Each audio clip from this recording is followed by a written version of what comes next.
নমস্কার সবাইকে। আগের দিনে দিদা ঠাম্মাদের হাতে রান্না করা মাখা গুঁড়া মাছের তরকারি খেতে কারই না ভালো লাগে বলুন তো। তাই আজকে নিয়ে আসলাম আগের দিনে দিদা ঠাম্মাদের হাতে রান্না করা মাখা গুঁড়া মাছের তরকারি। তো প্রথমে এখানে আমাদের লাগবে বেগুন ও আলু কুচি করে কেটে রাখা।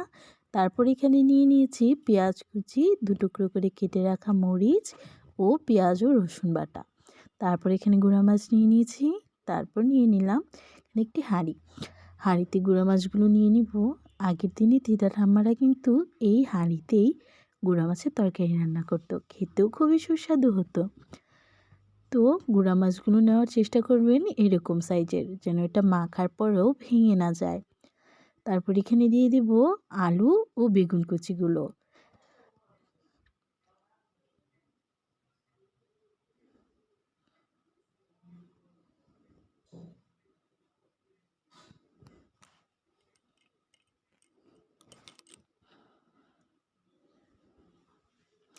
আলু ও বেগুন কুচিগুলো দেওয়া শেষ হয়ে গেলে এখানে দেব আমি কেটে রাখা পেঁয়াজ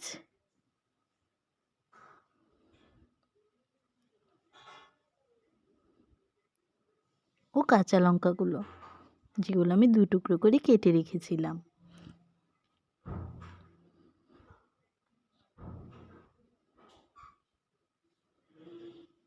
এরপর দিয়ে দেব পেঁয়াজ ও রসুন বাটা।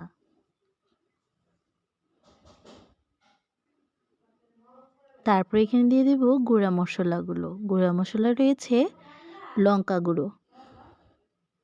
আগের দিনে দিদা ঠাম্মারা কিন্তু হাতেই আন্দাজ করতেন, তাই এখানে আমিও হাতেই আন্দাজ করার চেষ্টা করেছি। তারপর দিয়ে দেব হলুদ গুঁড়ো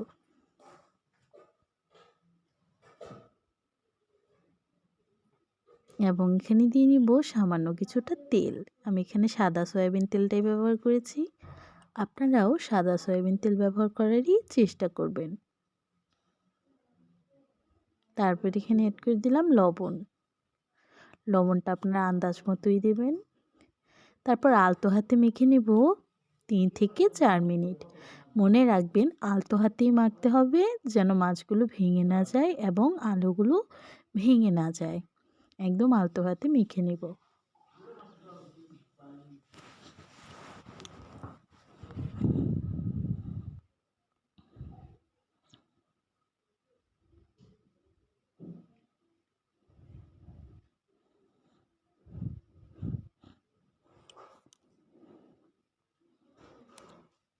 আলতো হাতে মেখে নেওয়ার পর এখানে আমি জল অ্যাড করে দেব।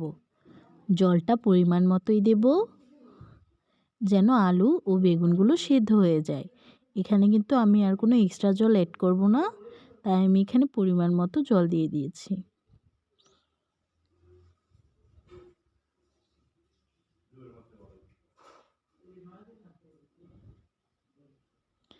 এখন আমি চুলায় হাঁড়ি বসিয়ে দিয়েছি। এরপর গ্যাস অন করে নিলাম। গ্যাসের টেম্পারেচার থাকবে হাই এবং হাঁড়ি বসিয়ে নেওয়ার পর 5 মিনিটের জন্য ঢেকে দিলাম। 5 মিনিট পর আলতো হাতে একটু নাড়াচাড়া করে ভালো করে মিশিয়ে নিব।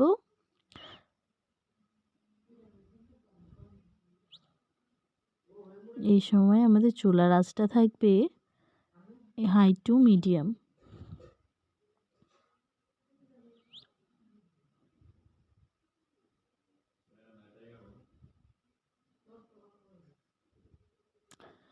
তারপর আমরা আবারও ঢেকে দেব 5 মিনিটের জন্য। 5 মিনিট পর ঢাকনা উঠালে দেখা যাবে তরকারিটা প্রায় হয়েই এসেছে। এমন টাইমে একটু ভালো করে কষিয়ে নেব 5 থেকে 6 মিনিটের মতো। 5 থেকে 6 মিনিট পর কষানো হয়ে গেলে, আলুগুলো সিদ্ধ হয়ে গেলে আমি এখানে এড করব ধনেপাতা কুচি।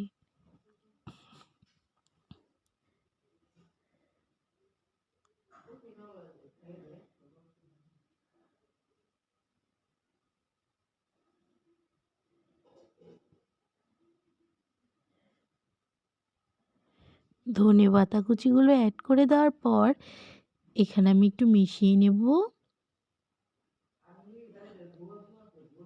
মিশিয়ে নেওয়ার পর আমি ঢেকে রেখে দেব 2 মিনিটের জন্য।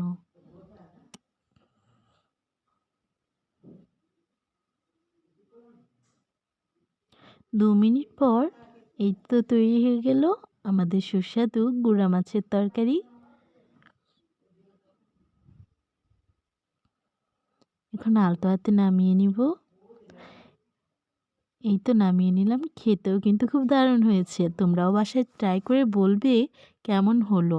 Tata, bye bye.